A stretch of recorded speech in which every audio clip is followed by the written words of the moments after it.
दोस्तों आज हम देखने वाले हैं आपका प्रीवियस ईयर का पेपर जो कि आपका बिहार एसएससी थर्ड सीजीएल का प्रैक्टिस सेट आपका यहाँ पे होने वाला है। और ये जो आपका एग्जाम हुआ था ये आपका पीटी परीक्षा 16 तारीख को यहाँ पे यानी 16 फरवरी 2015 को आपका यहाँ पे ये पेपर हुआ था। तो आज हम इसी को प्रीवियस ईयर का पेपर देखने वाले हैं। इसे देखिए, देखने से आपको दो फायदा होगा। इससे आपको मालूम चलेगा कि किस तरीके से पैटर्न पे आपका यहाँ पे क्वेश्चन पूछा जाता है प्रीवियस ईयर से, और इसको देख करके आप अपना जैसे हिस्ट्री, पॉलिटी, जियोग्राफी, साइंस, ये सब आप देख करके अपने हिसाब से आप तैयारी जो है और अच्छा से अच्छा कर पाएंगे। तो आज हम पूरा कोशिश करेंगे कि आपको जीके का पूरा क्वेश्चन दिखा दे। पहला प्रश्न क्या है कि साइलेंट वैली या मुख घाटी किस राज्य में अवस्थित है? ये कौन से राज्य में अवस्थित है? तो सभी को पता ही होगा, जो कि ऑप्शन आपका डी सही हो जाएगा, केरल राज्य में स्थित है। देखिए, साइलेंट वैली राष्ट्रीय उद्यान केरल के पालक्काड जिले के मन्नारकाड में 40 किलोमीटर की दूरी पर स्थित है। तो आप इसको अच्छे से याद रखेंगे। चलिए नेक्स्ट क्वेश्चन देखेंगे। क्वेश्चन नंबर 2 बोल रहा है कि गोवा किस नदी पर अवस्थित है? गोवा जो है आपका कौन सी नदी पर अवस्थित है? तो सभी को पता है, ऑप्शन आपका बी हो जाएगा, यानी मांडोवी नदी पर स्थित है। गोवा का क्षेत्रफल के अनुसार की अगर हम बात करेंगे तो भारत का सबसे छोटा राज्य है। पूरी दुनिया में अपने सुंदर समुद्री किनारों के लिए प्रसिद्ध माना जाता है आपका गोवा। नेक्स्ट क्वेश्चन है कि समदाब रेखाएं निम्नलिखित में से किसको प्रदर्शित करती हैं? सही आंसर आपका हो जाएगा ऑप्शन डी, समान वायुमंडलीय दबाव इसका आंसर हो जाएगा। डी करेक्ट आंसर हो जाएगा। इनमें से कौन सी नदी कक्ष के रन में समाहित होती हैं? इनमें से कौन सी नदी है जो कि कक्ष के रन में समाहित होती हैं? तो ये आपका हो जाएगा ऑप्शन बी सही आंसर, लूनी हो जाएगा। क्या हो जाएगा? लूनी। लूनी नदी का जो उद्गम है, उद्गम स्थल जो है अजमेर जिले में स्थित नाग पहाड़ से है। यह लगभग 320 किलोमीटर लंबी दूरी तय कर कक्ष के रन में समाहित हो जाती है। नेक्स्ट क्वेश्चन है कि डॉक्टर नॉर्मन ई बोरलॉग किस देश से संबंधित है या फिर किस देश से हैं?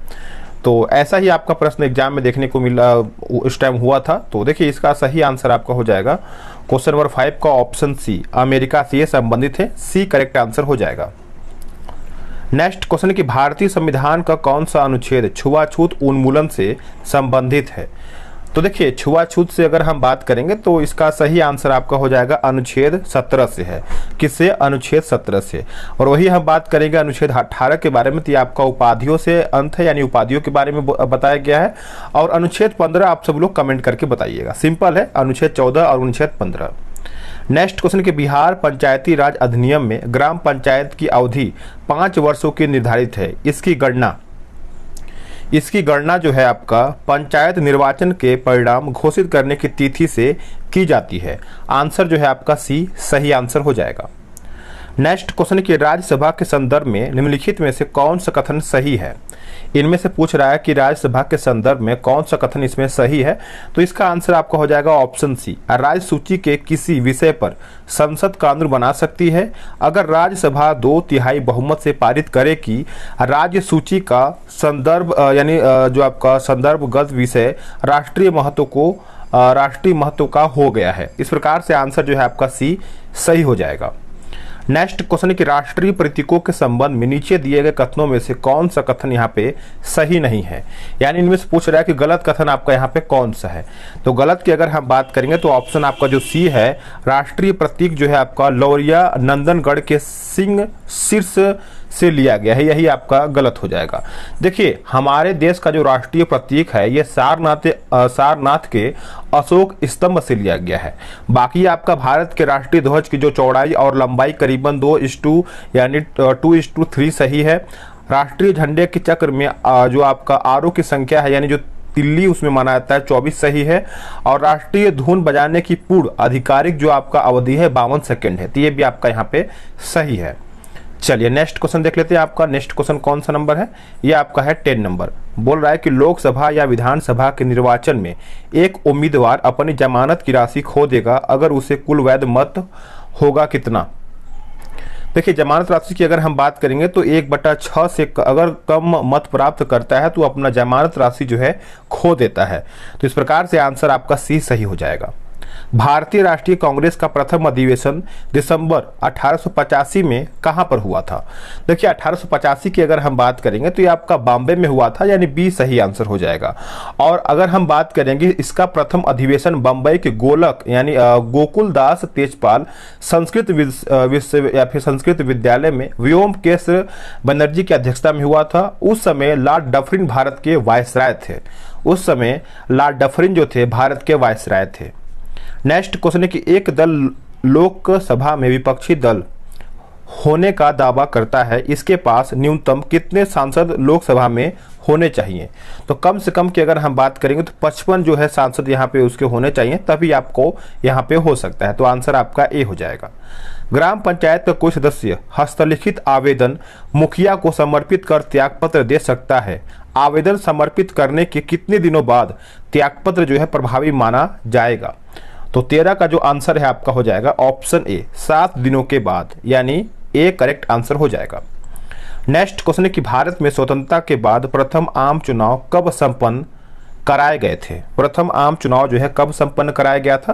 तो ये आपका 1952 में कराया गया था, यानी आंसर आपका सी सही हो जाएगा। नेक्स्ट क्वेश्चन की नरेगा योजना का खर्च केंद्र और राज्य के बीच किस अनुपात में वहन किया जाता है? कौन से अनुपात में वहन किया जाता है? तो ये आपका हो जाएगा 90 और 10 के अनुपात में ये किया जाता है। तो ऑप्शन आपका ए सही हो जाएगा। निम्नलिखित पंचवर्षीय योजना में कौन सी योजना अनावृष्टि और 2 युद्धों के कारण प्रभावित हुई है? ये कौन सा पंचवर्षीय योजना है? तो ये आपका तीसरा पंचवर्षीय योजना हो जाएगा, यानी बी सही आंसर हो जाएगा।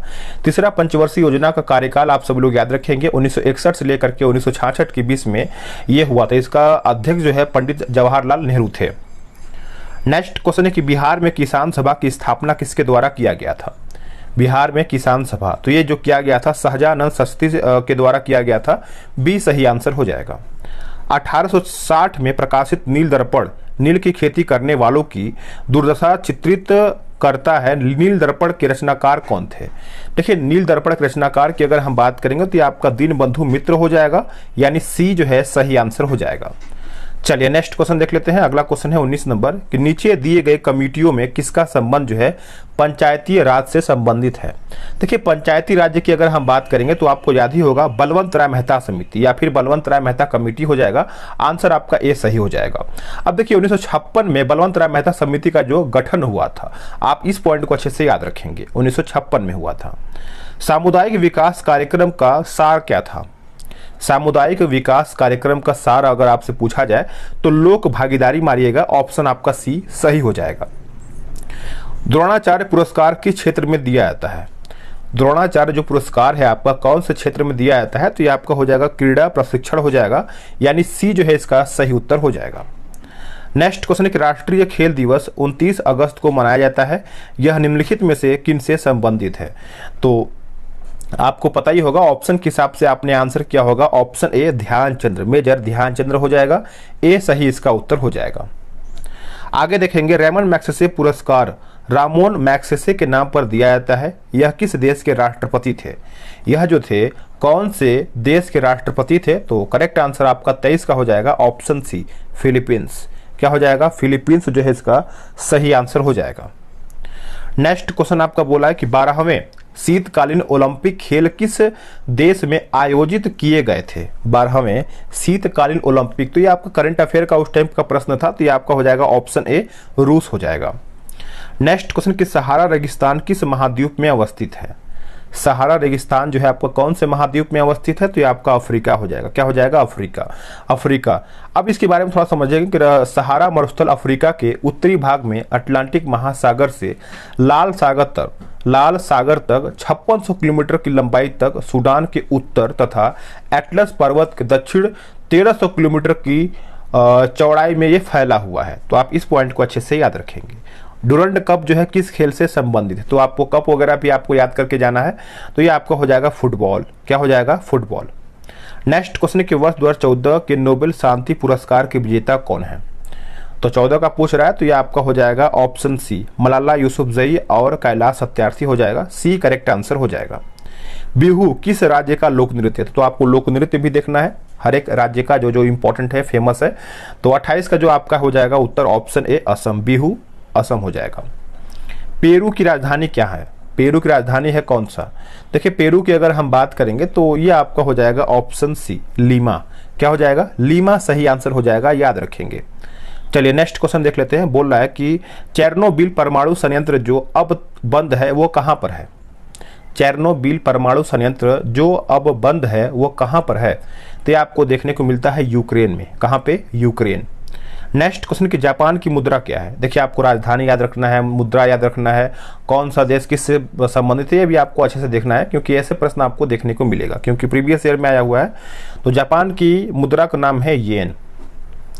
निम्नलिखित में से किस चक्रवात ने भारत के पूर्वी तट को प्रभावित नहीं किया है? भारत के पूर्वी तट को प्रभावित नहीं किया है, तो ये आपका हो जाएगा ऑप्शन ए, नीलोफर हो जाएगा। क्या हो जाएगा? नीलोफर। आप इसको अच्छे से याद रखेंगे। चलिए नेक्स्ट क्वेश्चन देख लेते हैं। आपका क्वेश्चन नंबर 33 बोल रहा है कि ट्रेन टू पाकिस्तान पुस्तक निम्नलिखित में से किसने लिखा है? ट्रेन टू पाकिस्तान, तो ये किसके द्वारा लिखा गया है? तो आपका खुशवंत सिंह के द्वारा लिखा गया है। ऑप्शन के हिसाब से आपका डी सही हो जाएगा। नेक्स्ट क्वेश्चन है कि विंग्स ऑफ फायर पुस्तक के लेखक कौन है?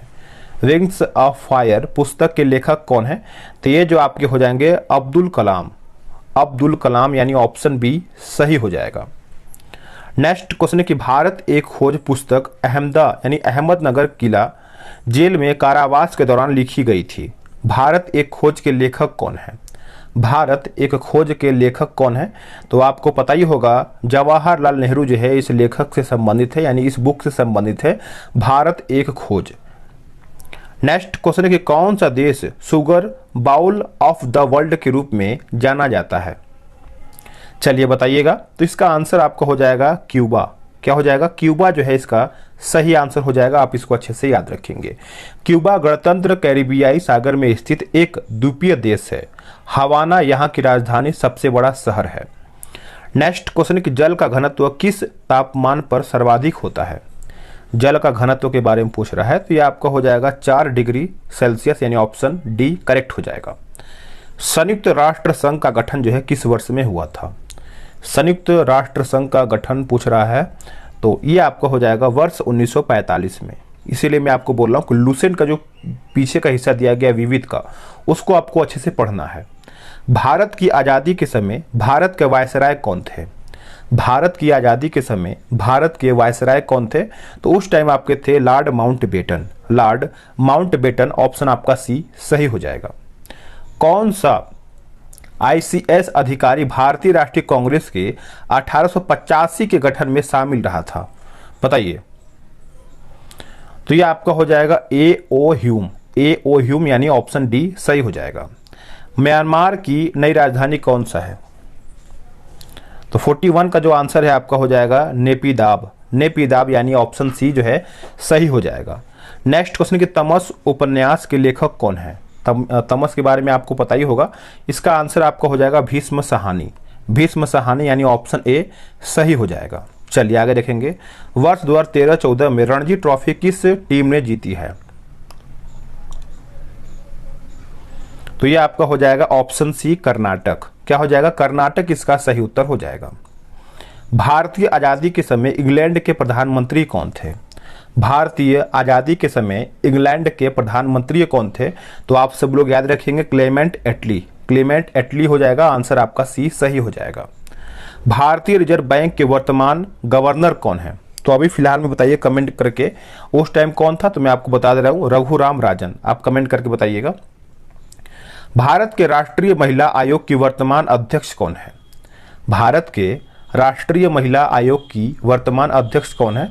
तो 46 का देखा जाए तो आपका यहाँ पे मेरे हिसाब से रेखा नाम था इसी उनका, अभी याद नहीं आ रहा, लेकिन उस टाइम का था कृष्णा तीरथ। कृष्णा तीरथ। आगे देखेंगे। भारत और चीन के बीच पंचशील समझौता कब हस्ताक्षरित हुआ था? चलिए बताइएगा। 47 का सही आंसर आपका हो जाएगा वर्ष 1954 हो जाएगा, माफ कीजिएगा 1954 जो है इसका सही उत्तर हो जाएगा। चलिए आगे देख लेते हैं। अगला प्रश्न आपका है क्वेश्चन नंबर 48। क्या बोल रहा है कि भारत में हरित क्रांति के जनक कौन थे?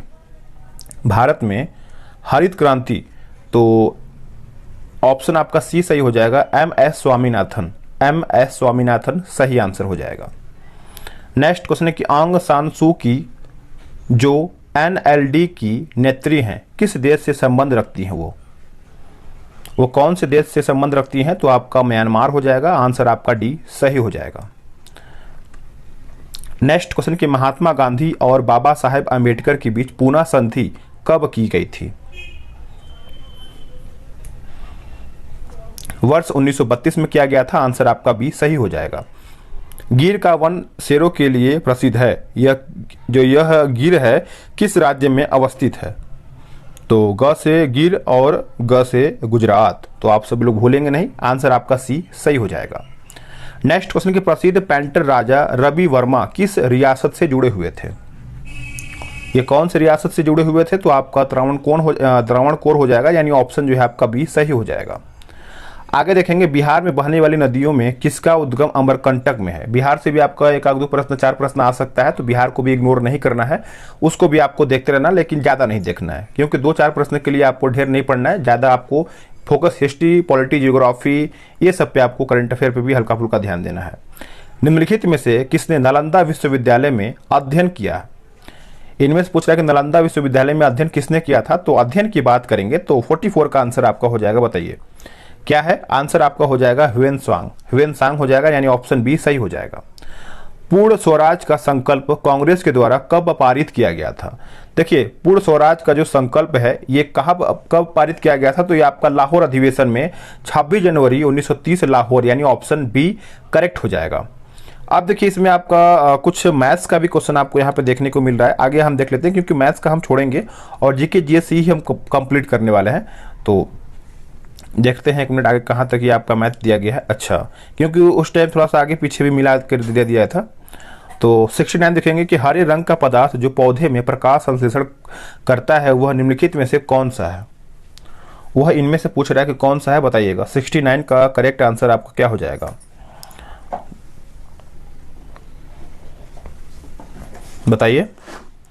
इसका सही आंसर आपका हो जाएगा 69 का ऑप्शन ए, क्लोरोफिल, यानी ऑप्शन ए सही हो जाएगा। अगला है, बोला है कि सूक्ष्मकोप का मनुष्यों में प्रकोप किस विटामिन की कमी से होता है? तो ये जो होता है ये आपका विटामिन सी की कमी से होता है, यानी डी आपका सही हो जाएगा। प्रोटीन ऊर्जा कुपोषण का परिणाम है। प्रोटीन ऊर्जा जो है कुपोषण का परिणाम है, तो ये आपका हो जाएगा बालक्षय, यानी मरासमस हो जाएगा, यानी ऑप्शन जो है ए सही हो जाएगा। निम्नलिखित में से किस स्थान पर जी यानी गुरुत्वाकर्षण का मान जो है सर्वाधिक होगा? तो ये आपका हो जाएगा अंटार्कटिक के कैंप में, यानी ऑप्शन डी सही हो जाएगा। शरीर के किस अंग की खराबी से मधुमेह रोग का प्रकोप होता है? तो आंसर आपका हो जाएगा पैनक्रियाज या आमाशय, यानी ऑप्शन बी सही आंसर हो जाएगा। नेक्स्ट क्वेश्चन है कि इबोला क्या है? देखिए, इबोला के बारे में इसके पहले भी मैंने बहुत सारे सेट में अगर क्वेश्चन आया था तो मैंने बताया था। इबोला एक वायरस है जो कि दक्षिण अफ्रीका में एक नदी के नाम पर रखा गया था, तो ऑप्शन आपका ए सही हो जाएगा। घेंघा रोग आयोडीन की कमी से होता है, यह निम्न में से किस क्षेत्र में व्याप्त हो सकता है? तो यह आपका हो जाएगा पहाड़ी क्षेत्र। क्या हो जाएगा? पहाड़ी क्षेत्र, यानी बी करेक्ट आंसर हो जाएगा। विटामिन ए मुख्यतः कहाँ संग्रहित होता है? विटामिन ए जो है आपका पूछ रहा है कि कहाँ पर संग्रहित होता है, तो ये आपको यकृत में देखने को मिलता है। कहाँ पे? यकृत, यानी ऑप्शन डी सही हो जाएगा। मादा क्यूलेक्स मच्छर निम्नलिखित में से किस रोग की वाहक है? तो ये आपका हो जाएगा ऑप्शन बी फाइलेरिया। क्या हो जाएगा? फाइलेरिया जो है सही उत्तर हो जाएगा। नेक्स्ट क्वेश्चन की थायराइड ग्रंथि का स्थान कहाँ पर है? थायराइड ग्रंथि का स्थान सभी को पता है, यह आपको गले में देखने को मिलता है, यानी बी सही उत्तर हो जाएगा। नेक्स्ट क्वेश्चन की साधारण नमक का रासायनिक नाम निम्नलिखित में से क्या है? साधारण नमक का रासायनिक नाम पूछ रहा है, तो सोडियम क्लोराइड, यानी ऑप्शन सी सही हो जाएगा। तारों का रंग निर्भर करता है किस पर? तारों का जो रंग है ये किस पर निर्भर करता है? तो ये आपका उनके तापमान पर निर्भर करता है। किस पर निर्भर करता है? उसके तापमान पर निर्भर करता है। आप सभी लोग याद रखेंगे, भूलेंगे नहीं। नेक्स्ट क्वेश्चन कि आयोडीन टेस्ट का प्रयोग किसकी उपस्थिति जांचने के लिए होती है? देखिए, आयोडीन की अगर हम बात करेंगे तो इसका आंसर आपका याद ही होगा, 81 का हो जाएगा कार्बोहाइड्रेट, यानी डी करेक्ट आंसर हो जाएगा। चलिए नेक्स्ट क्वेश्चन देख लेते हैं आपका आगे क्या बोल रहा है। अगला प्रश्न है 82, बोल रहा है कि प्लास्टर ऑफ पेरिस का रासायनिक नाम क्या है। प्लास्टर ऑफ पेरिस का रासायनिक नाम पूछ रहा है, तो इसका उत्तर आपका हो जाएगा 82 का option C, calcium sulphate hydrate, यानी ऑप्शन सी सही हो जाएगा। निम्नलिखित गौ प्रजातियों में कौन सी प्रजाति देसी नहीं है। इनमें से पूछ रहा है कि कौन सी प्रजाति जो है आपका देसी नहीं है, तो ये आपका हो जाएगा ऑप्शन 83 का ए हो जाएगा, यानी हाल्स्टीन फ्रीजियन हो जाएगा। तो ए इसका सही उत्तर हो जाएगा। तो फ्रेंड्स, इसमें क्या है कि आपका 75 जो है आपका क्वेश्चन जीके जीएस का है, और 75 में से आपका मैथ है और आपका यहाँ पे रीजनिंग है। तो मैथ और रीजनिंग के लिए मैं आपको पीडीएफ जो है टेलीग्राम पे प्रोवाइड करा दूंगा, तो आप उसको आराम से देख करके मैथ रीजनिंग भी देख पाएंगे, किस तरीके से प्रश्न आपका मैथ रीजनिंग से कौन कौन से चैप्टर से ज़्यादा प्रश्न आ रहा है। तो उसको आप तैयार कर लेंगे तो आपका भी बेस्ट हो जाएगा आपका, ठीक है। तो वीडियो कैसा लगा है आप कमेंट करके बताइएगा, और इन 75 में से आपने कितना क्वेश्चन सही किया है ये भी आप बता ही दीजिएगा, ताकि दूसरे लोग भी इससे मोटिवेशन मिलेगा और वो लोग भी अपना तैयारी जो है बेहतर वे में कर पाएंगे। मिलते हैं एक नई वीडियो में, आज के लिए इतना ही।